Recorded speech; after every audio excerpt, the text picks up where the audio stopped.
मेरा ये सवाल था, जो मसीह दज्जाल है वो इंसान है या जिन्नात है? और कुछ लोग कहते हैं कि वो एक कंट्री है, जैसा उसकी जो निशानियां है कि वो हवा से तेज़ दौड़ेगा और वो एक पूरी दुनिया पे नज़र रखेगा, तो ऐसे एक कंट्री है, ऐसे कुछ लोग कहते हैं। तो थोड़ा इसके बारे में तफसील से बताइए। हाँ, नहीं, मसीह दज्जाल के ताल्लुक से सवाल किया तो देखिए, मसीह दज्जाल जो है वो हकीकत में जो है एक असली शख्सियत है। वो कोई मुल्क या कोई मशीन नहीं है। जिसको एक ज़माना था लोग बोलते थे वो मसीह दज्जाल जो है उसको एक आंख का तस्करा ना हदीस में, तो बोलते थे टीवी है, एक स्क्रीन रहता उसको। फिर टीवी खत्म हो तो बोले एटीएम मशीन है, उसको भी एक स्क्रीन रहता। तो पता नहीं क्या क्या है। फिर लोगों ने हाल में एक नया पेश कर दिया था हदीस में कि दज्जाल जब आएगा तो उसके पेशानी पे क्या लिखा हो रहेगा, लफ्ज लिखा हो रहेगा काफिर।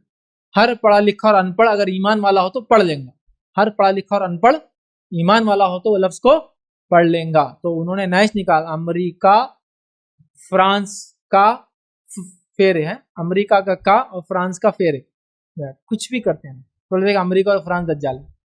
नहीं भाई, ऐसा नहीं है। किसी मुल्क का बुरा होना, गैर मुस्लिम होना दलील नहीं उसके हर बार खराब होने और दज्जाल होने के लिए। ठीक है, तो बहरहाल बोले ये काफी, ऐसा नहीं है उसका माना। वो एक शख्स होगा, शख्स हदीस के अंदर, हदीस में उसके वालिदैन का तस्करा है, उसकी माँ का तस्करा है, और वो पैदा होगा तो उसकी एक आंख खराब होगी, इंसान होगा मतलब, दूसरी आंख उसकी अच्छी होंगी जिससे वो देखता होगा, उसकी गर्दन चौड़ी होंगी, रिवायत में आता है जैसा एक आदमी होता है गठिया जिस्म वाला होंगी, घुंघराले बाल रखेगा ब्राउन टाइप। ठीक है, बालों का उसका कितना कद होगा वो तक तफसीलात आई हुई है, उसका कद कैसा होगा, उसकी पिंडलियां कैसा होंगी तफसीलात आई है।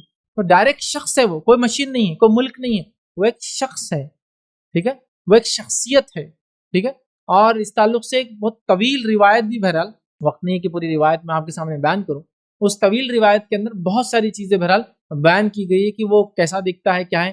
तमीम दारी नाम के एक ईसाई थे और वो सफर पे निकले थे, किसी जगह वो जा रहे थे और उनकी वो शिप जो थी वो तूफान में फंस गई और 30 दिन तक तूफान फेंकता रहा इधर से उधर। फिर एक टापू पे जाके उनकी वो कश्ती रुकी, वहां एक आदमी को उन्होंने देखा जिसका अगला और पिछला कुछ पहचाना नहीं जा रहा, इतने बाल थे, बाल बहुत ज्यादा थे। ठीक, इतने बाल की उसका चेहरा कहाँ है और पीठ कहाँ है, मतलब कुछ समझ में नहीं आता था। तो उन्होंने इसको जासूस कहा है, जस्सासा लफ्ज आता है हदीस के अंदर। तो उन्होंने कहा कि तू कौन है, तो इस पर लाना, तो आगे समझता है तेरा ना पीछे समझता है। तो कहा वो सब छोड़ो, मैं कौन हूँ, मेरे साथ चलो, तुमको एक शख्सियत बुला रही है। तो वो कहते हैं हम लोग पीछे पीछे गए, जब हम पीछे पीछे गए तो उसने गुफा के पास ले गया और गुफा में एक इंसान था जो बंधा हुआ था, उसके दोनों हाथ उसकी गर्दन से पीछे बंधे हुए थे, दोनों पैरों में जो है उसके बेड़ियां डाली हुई थी और वो बेड़ियों के अंदर भी हलचल कर रहा था। और उसने, हम जब गए तो हमसे पूछा तुम कहाँ के लोग हो, तो हमने कहा हम अरब से। तो कहा मदीने में क्या वो नबी आ गया जिसका वादा किया गया था? अब ये ईसाई थे, तमीमतदारी मुसलमान नहीं थे कि ईसाई थे। उन्होंने कहा हाँ एक आ गया, एक शख्स का। तो क्या अरब में फुला फुला हो रहा है, फुला जगह नहरें जारी है, फुला अभी तालाब बाकी है, खजूरें आती है, तो कहाँ आती है, कई सवाल किए। तो वो जब उसको ये खबर देने लगी, उसने कहा क्या लोग उस नबी पर ईमान लाए? तो मैंने कहा जब हाँ ईमान लाए, तो वो उस बेड़ियों में भी खुश होने लगा। हमने पूछा तू क्यों खुश हो रहा? तो कहा मेरे निकलने का वक्त करीब आ रहा है। तो उन्होंने देखा, उसके बाद वो वापस आए, मदीना आए, नबी अकरम सल्लल्लाहु अलैहि वसल्लम के पास आए, आपने नमाज के बाद आपसे मिले, आप पर ईमान लाए। उसके बाद अल्लाह के रसूल ने ऐलान किया लोगों आओ बैठो, मैं तुम्हें एक बात के बारे में डराता था, आओ आज तमीम जो ईमान लाए मुझ पे, ये ईसाई थे पुराने, इन्होंने एक बात कही और अल्लाह के रसूल तस्दीक की उसका। तो कोई मशीन नहीं है, गैजेट नहीं है, कोई मुल्क नहीं है, सीधे सीधे एक शख्सियत। हदीस में आता है गधे पे सवारी होंगी, गधे पे सवारी करेंगे, इंसान है, शख्सियत है। अब बहुत सारी ऐसी वाकयात, गधे पे सवारी करेंगे, आखिरत में लोग घोड़ों पे जंगे लड़ेंगे, तो हमको समझ में नहीं आते। होता है अरे यार जमाना तो न्यूक्लियर टेक्नोलॉजी का चल रहा, मार्स पे घर बिक रहे, चांद को लोग बेचना शुरू कर दिया, चांद में प्लॉटिंग चालू कर दी लोगों ने। अब घोड़ों की बातें आप कर रहे हैं, मतलब ये रिलेशन समझ में नहीं आ रहा कुछ। देखिए टेक्नोलॉजी बहुत एडवांस होगी, समझ लीजिए, समझ लीजिए कितनी एडवांस होगी, बहुत एडवांस होगी, इतनी एडवांस हो गई कि कोई भी पूरी दुनिया को खत्म करने की ताकत रखता है, समझ लीजिए इतनी एडवांस आजकल है ना, न्यूक्लियर इतना ज्यादा हो गया कि बोले कोई भी किसी को खत्म कर सकता। ठीक, अब न्यूक्लियर तो दो पावर न्यूक्लियर है, अब दोनों कैसे लड़ेंगे, क्योंकि दोनों एक दूसरे को खत्म कर सकते हैं, फैसला कैसा होगा बताइए? मुझे ऐसा लगता है कि जमाना फिर आएंगे, लोग बोलेंगे चलो दो दो हाथ कर लेते हैं, ये फैसला नहीं।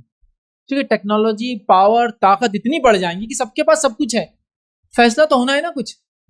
रोबोट के लड़ने से तो फैसला होने वाले, दो इधर का रोबोट आया, इधर का रोबोट आया, लड़ ली, जीत मानी जाती है? नहीं मानी जाती। अमेरिका अपनी सब कुछ टेक्नोलॉजी के बारे में सब कुछ एडवांसमेंट होने के बावजूद वियतनाम में जंग हारा नहीं हारा, वियतनाम से उसको जलील होकर बाहर निकलना पड़ा। इतना सा मुल्क है, किसी लोगों को मालूम भी नहीं होता मैप पे कहाँ है। 58,000 उसके फौजी मारे गए 10 साल में वियतनाम में, और जलील होकर वो जंग हार कर वहां से निकला, तो वो नासूर बन गया इतना सा मुल्क उसके लिए।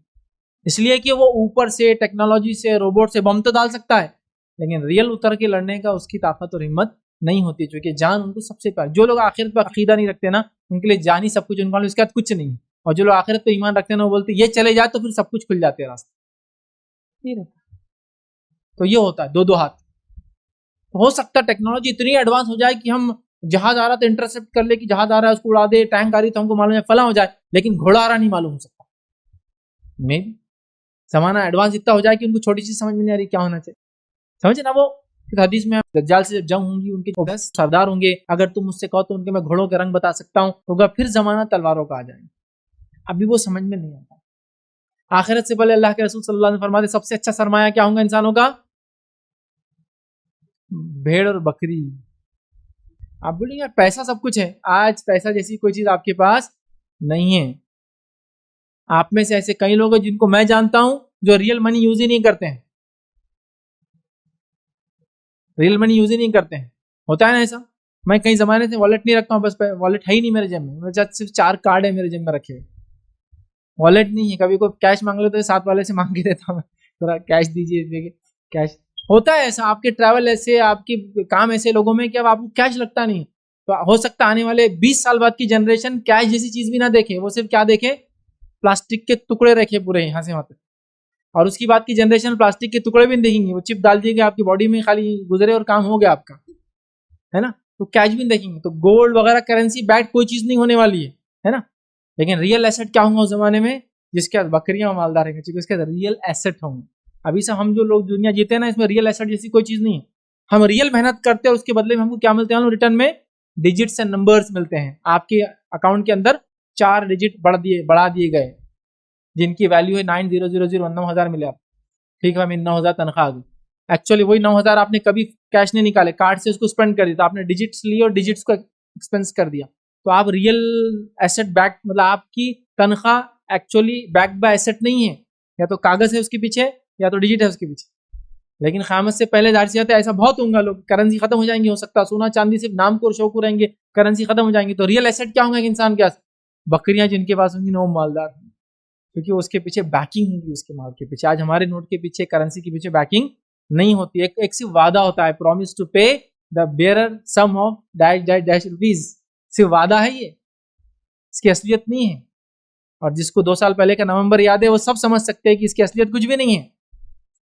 500 और 1000 के टुकड़े आपके जेब में पड़े हुए थे एक बार नवंबर में 2 साल पहले, जो बकरी को डाले भी तो वो भी नहीं उठा रही थी उसको, इंसान तो हाथ ही लगा रहे थे उसको, है ना। तो आपको चेंज करना पड़ा, तो ये वैल्यू थी उसकी।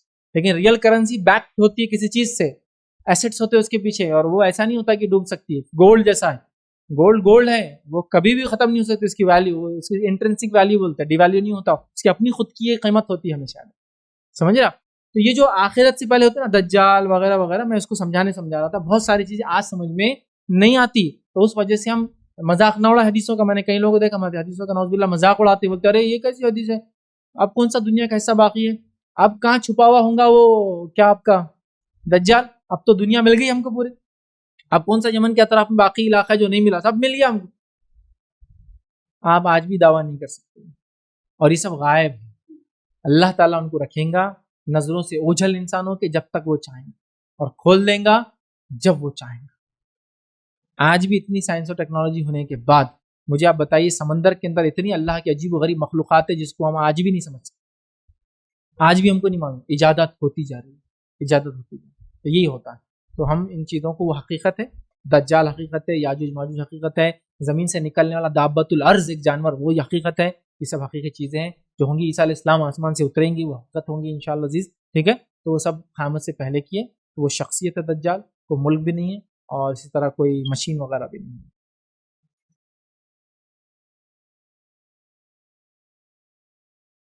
अस्सलाम वालेकुम। आप भी हमारे इस काम में ताउन करें अपनी ज़कात और सदक़ात के जरिए। डोनेशन डिटेल्स के लिए डोनेट पर क्लिक करें। अगर आपको हमारे वीडियोस पसंद आए हैं तो इसे शेयर करें और सबके हकदार बने। रोजाना हमारे वीडियोस को पाने के लिए हमारे यूट्यूब चैनल को सब्सक्राइब करें और बेल आइकन दबाएं। हमसे दीगर सोशल मीडिया पर जुड़ने के लिए वीडियो में दिए गए आईडी को सर्च करें। जज़ाकल्लाह।